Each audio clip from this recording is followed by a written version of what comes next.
മാധ്യമങ്ങളെ ഭയക്കുന്ന മോദി. ആരാ ഈ പറയുന്നത്? ഞാനാ, ഉണ്ണി ബാലകൃഷ്ണൻ. എന്താ ഇപ്പം പ്രശ്നം? മോദി പത്രസമ്മേളനം ഒന്നും നടത്തുന്നില്ല. പിന്നെ പോരാത്തന്നെ ഞങ്ങളെ ഒന്നും വിദേശ രാജ്യങ്ങളിലോട്ടൊന്നും കൊണ്ടുപോകുന്നുമില്ല. ഇതെന്താ ഇടപാട്? ഇതിന് മുമ്പിരുന്ന പ്രധാനമന്ത്രിമാരൊക്കെ ഞങ്ങളെ എവിടെയെല്ലാം കൊണ്ടുപോയിട്ടുണ്ടെന്നറിയാമോ?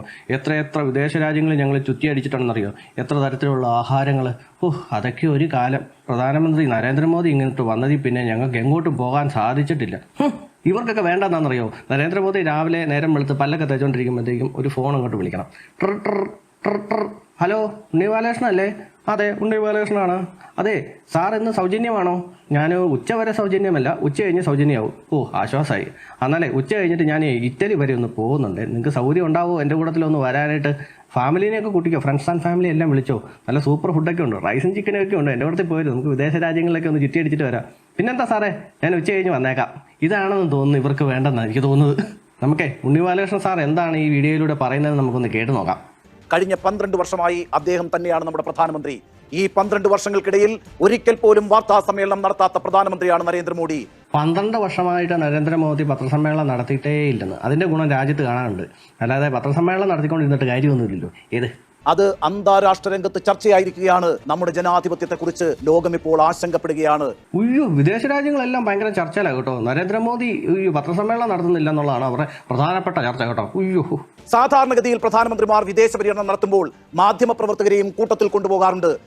അത് തന്നെയാണ് പ്രശ്നം. സാധാരണഗതിയിൽ പ്രധാനമന്ത്രിമാരൊക്കെ വിദേശയാത്ര പോകുമ്പോൾ ഞങ്ങൾ മാധ്യമപ്രവർത്തകരെയും ഒപ്പം കൂട്ടാറുണ്ട്.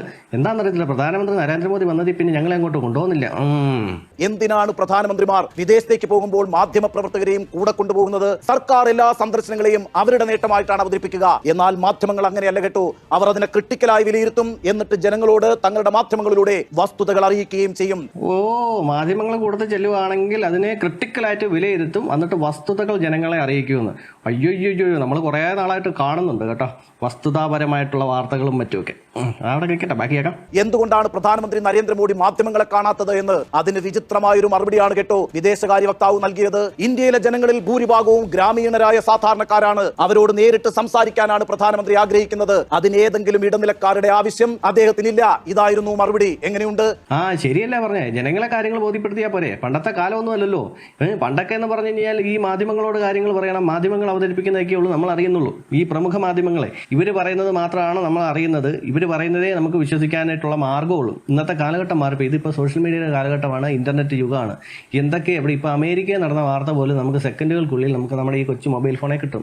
ഓരോരുത്തരും ഓരോ മാധ്യമമാകുന്ന കാലഘട്ടമാണ്. ഇപ്പം നിങ്ങളെപ്പോലുള്ള മാധ്യമങ്ങളെല്ലാം ചെലവും കൊടുത്ത് ജനങ്ങളെ നികുതിപ്പണം എടുത്തുകൊണ്ട് വിദേശ രാജ്യത്ത് കൊണ്ടുപോയിട്ട് അവിടെ കൊണ്ട് ഫുഡൊക്കെ അടുപ്പിച്ച് ട്രീറ്റ് ചെയ്ത് തിരിച്ച് ഇവിടെ കൊണ്ടുവന്ന് ഗവൺമെന്റിന് വേണ്ടിയിട്ട് നല്ല വാർത്ത കൊടുക്കൂ സുഹൃത്തുക്കളെ എന്ന് പറയേണ്ട അവസ്ഥയൊന്നും ഇപ്പം ഇല്ല. ജനങ്ങളെ നേരിട്ട് കാര്യങ്ങൾ ബോധ്യപ്പെടുത്താനായിട്ട് ഇപ്പോൾ സോഷ്യൽ മീഡിയ മതി. ഇന്റർനെറ്റ് യുഗമാണ്. അതാണ് ഇവിടുത്തെ പ്രശ്നം. നോക്കൂ, ഇന്ത്യയുടെ ചരിത്രത്തിൽ ഏറ്റവും കൂടുതൽ വാർത്താ സമ്മേളനം നടത്തിയിട്ടുള്ള പ്രധാനമന്ത്രി ഡോക്ടർ മൻമോഹൻ സിംഗ് ആണ് കേട്ടോ. 114 വാർത്താ സമ്മേളനങ്ങളാണ് 10 വർഷത്തിനിടെ അദ്ദേഹം നടത്തിയത്. അതായത് ഒരു വർഷം ചുരുങ്ങിയത് 10 തവണയെങ്കിലും അദ്ദേഹം മാധ്യമ പ്രവർത്തകരെ കണ്ടിട്ടുണ്ട്. ഒരു പ്രധാനമന്ത്രിയാണ് എന്ന കാര്യം നമ്മൾ ഓർക്കണം. അതെ, ഒരു പ്രധാനമന്ത്രിയാണെന്ന് ഓർക്കണം. പ്രധാനമന്ത്രി എന്ന് പറഞ്ഞാൽ ഇങ്ങനെ പത്രസമ്മേളനം വിളിച്ചു കൂട്ടി സംസാരിച്ചുകൊണ്ട് നടന്നിട്ട് കാര്യമില്ല. അതിന് വലിയ റെക്കോർഡ് അടിച്ചിട്ടും കാര്യമില്ല. ഇപ്പൊ പറഞ്ഞല്ലോ ഇതിന് മുമ്പുള്ള പ്രധാനമന്ത്രിയുടെ കാര്യം. അദ്ദേഹം ഇതുപോലെ പത്രസമ്മേളനമൊക്കെ നടത്തിക്കൊണ്ടിരുന്നായിരിക്കും. ഓക്കെ, സമ്മതിച്ചു. എന്നിട്ട് എന്താ ഇവിടെ നമ്മുടെ ഇന്ത്യയിൽ നടന്നത്? നരേന്ദ്രമോദി 2014 കയറിയതിന് ശേഷമല്ലേ ഇത്ര വികസനങ്ങളും കാര്യങ്ങളൊക്കെ ഉണ്ടായത്. വേറൊരു കാര്യമുണ്ട്, കണ്ണടച്ചിരിക്കുന്നവർ ഇതൊന്നും കാണത്തില്ല. തർക്കിക്കുന്നവർക്ക് എന്തും തർക്കിക്കാം. കയ്യിൽ മൊബൈൽ ഫോൺ, ഇന്റർനെറ്റ്, UPI പേയ്മെന്റും എല്ലാം നടത്തിക്കൊണ്ടിരുന്നിട്ടാണ് ഇവിടെ ഇരുന്ന് പറയുന്നത് നരേന്ദ്രമോദി എന്ത് ചെയ്തെന്ന്. അതവിടെ നിൽക്കട്ടെ, കുടം കമത്തി വെച്ച് വെള്ളം ഒഴിക്കുന്ന പോലെയാണ്. അവരോട് പറഞ്ഞിട്ടൊന്നും കാര്യമില്ല. അപ്പോൾ പത്രസമ്മേളനത്തിൽ വലിയ റെക്കോർഡ് അടിച്ചുകൊണ്ടിരുന്നിട്ടൊന്നും കാര്യമില്ല. ചെയ്യേണ്ട കാര്യങ്ങൾ കൃത്യമായിട്ട് ചെയ്യണം. അല്ലാതെ 110 120 വർഷത്തിൽ 10 പത്രസമ്മേളനം നടത്തിക്കൊണ്ടിരുന്നിട്ടും എല്ലാ കാര്യമുണ്ടോ? അത് കഴിഞ്ഞാൽ പിന്നെ ജവഹർലാൽ നെഹ്റുവാണ്. അദ്ദേഹം 75 തവണയാണ് വാർത്താ സമ്മേളനം നടത്തിയിട്ടുള്ളത്. എന്നാൽ കേവലം 5 വർഷം മാത്രം ഇന്ത്യയുടെ പ്രധാനമന്ത്രിയായിരുന്ന രാജീവ് ഗാന്ധി 62 തവണയാണ് വാർത്താ സമ്മേളനം നടത്തിയിട്ടുള്ളത്. എന്താണ് ഇക്കാര്യത്തിൽ നരേന്ദ്രമോദിയുടെ റെക്കോർഡ്? 0 കേട്ടോ. നരേന്ദ്രമോദി വാർത്താ സമ്മേളനമൊക്കെ നടത്തിയത് 0 കേട്ടോ. 0 അവിടെ തന്നെ നിൽക്കട്ടെ.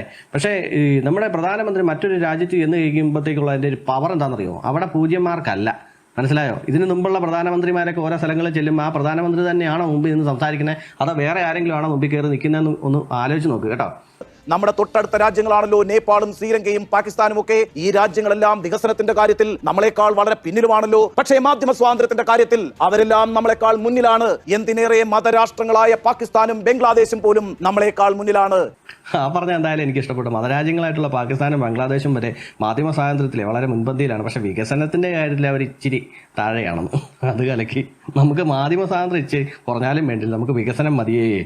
2014 മോദി പ്രധാനമന്ത്രിയായത് ഒരു മുഖ്യധാരാ മാധ്യമത്തിന്റെയും പിന്തുണയില്ലാതെയാണ് കേട്ടോ. അവിടം മുതൽ മാധ്യമങ്ങളെ പരിഗണിക്കേണ്ട എന്ന് മോദി തീരുമാനിച്ചു. അതാണ് സത്യം. അവസാനം ഉണ്ണിബാലകൃഷ്ണൻ സാറ് സത്യം പറഞ്ഞു. 2014 നരേന്ദ്രമോദി പ്രധാനമന്ത്രിയായത് ഒരു മാധ്യമത്തിന്റെയും പിന്തുണ കൊണ്ടല്ല. അപ്പം അതുകൊണ്ട് പ്രധാനമന്ത്രി ആയതിനു ശേഷം ആരുടെയും പിന്തുണയും വേണ്ട, ആരുടെ ആവശ്യം എനിക്കിവിടെ ഇല്ല, ഞാനിട്ട് പത്രസമ്മേളനം നടത്താൻ പോകുന്നുമില്ല. ജനങ്ങളാണ് എന്നെ പ്രധാനമന്ത്രിയാക്കിയത്. ജനങ്ങൾക്ക് വേണ്ട കാര്യങ്ങൾ ഞാൻ കൃത്യമായിട്ട് ചെയ്യും. ജനങ്ങളോട് അറിയിക്കേണ്ട കാര്യങ്ങൾ ഞാൻ നേരിട്ട് അറിയിക്കും. അതിനിടയ്ക്ക് ഈ മാധ്യമങ്ങളുടെ ആവശ്യം, അതായത് നിങ്ങളുടെ ആവശ്യമില്ല എന്നർത്ഥം. പത്രസമ്മേളനം നടത്തിയില്ല, വിദേശ രാജ്യത്തേക്ക് ഞങ്ങൾ മാധ്യമങ്ങളെ കൊണ്ടുപോയില്ല എന്ന് പറയുന്ന ഉണ്ണിബാലകൃഷ്ണൻ സാറ് ഈ വീഡിയോ ചെയ്യുന്നതിന് തൊട്ട് മുമ്പായിട്ട് സാറ് കുറച്ച് റെഫർ ചെയ്യാണ്ട് വേറെ അങ്ങോട്ടും പോകണ്ട. സാറ് ഇപ്പോൾ ജോലി ചെയ്യുന്ന ഏഷ്യാനെറ്റ് ന്യൂസിന്റെ തന്നെ അവരുടെ യൂട്യൂബ് ചാനലിൽ ജസ്റ്റ് ഒന്ന് കയറുക. നിങ്ങൾ കയറിക്കോട്ടെ, ഞാൻ പറഞ്ഞുതരാം. ചെയ്യേണ്ട എന്നാന്ന് വെച്ച് കഴിഞ്ഞാൽ യൂട്യൂബ് എടുക്കുക, ഏഷ്യാനെറ്റ് ന്യൂസ് എന്ന് പറഞ്ഞ് സെർച്ച് ചെയ്യുക. അപ്പോൾ ഏഷ്യാനെറ്റ് ന്യൂസിന്റെ പേജ് വരും. അപ്പോൾ ഏഷ്യാനെറ്റ് ന്യൂസിനെ അതിലൊന്ന് ക്ലിക്ക് ചെയ്ത് കഴിയുമ്പോഴത്തേക്ക് അവരുടെ പേജിലോട്ട് പോയി കഴിയുമ്പോൾ താഴെ കണ്ടോ വീഡിയോസ്. ഇപ്പോൾ ഹോമയിൽ നടക്കുന്നത് ഷോർട്സ്, ലൈവ്, ഇങ്ങനെ വലത്തോട്ട് ഇങ്ങനെ മാറ്റി കഴിയുമ്പോൾ പ്ലേലിസ്റ്റ് കാണും. ആ പ്ലേലിസ്റ്റിൽ ഒന്ന് ക്ലിക്ക് ചെയ്തിട്ട് നേരെ താഴോട്ട് ഇങ്ങോട്ട് സ്ക്രോൾ ചെയ്ത് ഇങ്ങോട്ട് വരുമ്പോൾ ഇവിടെ കണ്ടോ മോദി സർക്കാരിന്റെ 12 വർഷങ്ങൾ എന്ന് പറഞ്ഞിട്ട് ഒരു പ്രത്യേകമായിട്ടൊരു പ്ലേലിസ്റ്റ് തന്നെ കാണാം. അതിലൊന്ന് ക്ലിക്ക് ചെയ്ത് കഴിയുമ്പോൾ ഇത് കണ്ടോ മോദി സർക്കാരിന്റെ വികസനങ്ങൾ എത്ര വീഡിയോ അതിൻ്റെ അകത്ത് കിടക്കണമെന്ന് നോക്കിയാൽ ഈ കണ്ടോ ചവറ് പോലെ വീഡിയോ കിടക്കുക. മോദി സർക്കാരിന്റെ വികസന പ്രവർത്തനങ്ങൾ 12 വർഷത്തെ ഇത്ര വീഡിയോ അതിൻ്റെ അകത്ത് കിടപ്പുണ്ട്. അപ്പോൾ പറ്റുവാണെന്നുണ്ടെങ്കിൽ നിങ്ങൾ ഇതൊക്കെ ഒന്ന് കാണുക. അപ്പം ഉണ്ണിബാലകൃഷ്ണൻ സാറ് ശരിക്കും പറഞ്ഞാൽ നിങ്ങളുടെ യൂട്യൂബ് ചാനലിൽ തന്നെ കയറിയിട്ട് ഇതൊക്കെ ഒന്ന് കാണുകയാണെന്നുണ്ടെങ്കിൽ 12 വർഷം കൊണ്ട് മോദി സർക്കാർ പത്രസമ്മേളനം നടത്തിയില്ല എന്ന് പറയുന്നത് അതൊന്നും ഒരു കാര്യമല്ല. നമ്മുടെ രാജ്യത്തിന് വേണ്ടി ഇത്തരം കാര്യങ്ങൾ ചെയ്യുന്നുണ്ടെന്ന് മനസ്സിലാക്കിയേനെ. അതിനൊന്നും നേരെയില്ലല്ലോ. മോദി സർക്കാരിനെതിരെ ഒരു നെഗറ്റീവ് വാർത്ത ചെയ്യണം. നോക്കിക്കഴിഞ്ഞപ്പോഴത്തേക്ക് അഴിമതിക്കഥകളൊന്നും കിട്ടുന്നുമില്ല. ഇനിയിപ്പോൾ എന്ത് ചെയ്യുമെന്ന് ഇങ്ങനെ ആലോചിച്ചിരുന്നപ്പോഴാണ് പ്രധാനമന്ത്രി നരേന്ദ്രമോദി പത്രസമ്മേളനം വിളിച്ചിട്ടില്ല.